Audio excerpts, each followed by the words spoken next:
잠시 후 헌법재판소에서는 박성재 법무부 장관의 탄핵 심판이 정식으로 시작이 됩니다.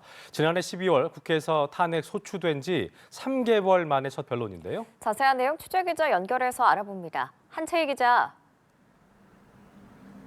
네, 박성재 법무부 장관의 탄핵 심판 첫 변론이 조금 뒤 열립니다. 탄핵 소추된 지 3개월 만에 첫 변론인데요. 오후 1시 40분쯤 헌재에 도착한 박 장관은 다수당의 탄핵 소추권 남용에 대해 헌법 수호기관인 헌재가 적절한 제어를 신속하게 할 것이라 믿는다고 밝힌 뒤 대심 판정으로 이동했습니다.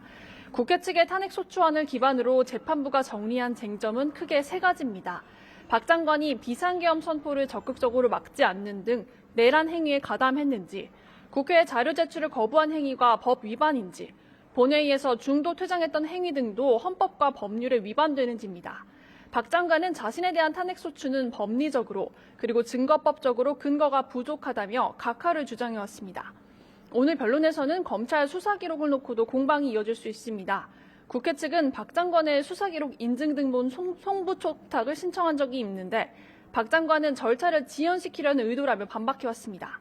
하지만 지난 10일 헌재가 검찰에게서 관련 내용을 회신받은 것으로 알려져 검찰 수사 목록인지 아닌지, 이것이 절차 위반인지 아닌지 관련 내용이 언급될 수도 있습니다.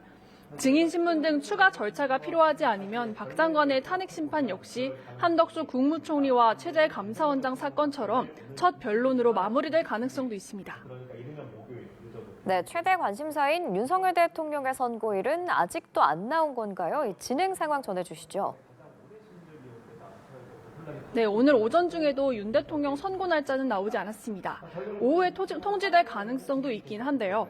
주요 사건의 경우 통상 2, 3일 전에 선고일을 당사자에게 알려왔던 전례를 따져봤을 때 오늘 중 날짜가 나오면 이번 주 목요일이나 금요일에 선고가 열릴 전망입니다. 재판관들은 매일 평일을 열고 윤 대통령 사건을 논의하는 것으로 알려져 있습니다. 인용, 기각, 각하 3가지 결정문에 들어갈 논거들을 치밀하게 준비하느라 재판관들이 최종적으로 의견을 밝히는 절차인 평결에는 아직 들어가지 못한 것으로 전해집니다. 만약 준비 과정이 길어져서 오늘, 내일 중으로 날을 잡지 않는다면 선고는 또다시 다음 주로 넘어갈 가능성이 커집니다. 한덕수 총리 선고도 같은 날에 진행할지, 윤 대통령 선고보다 먼저 진행할지, 아니면 윤 대통령 선고를 먼저 할지에 대한 고민도 깊어지는 것으로 보입니다.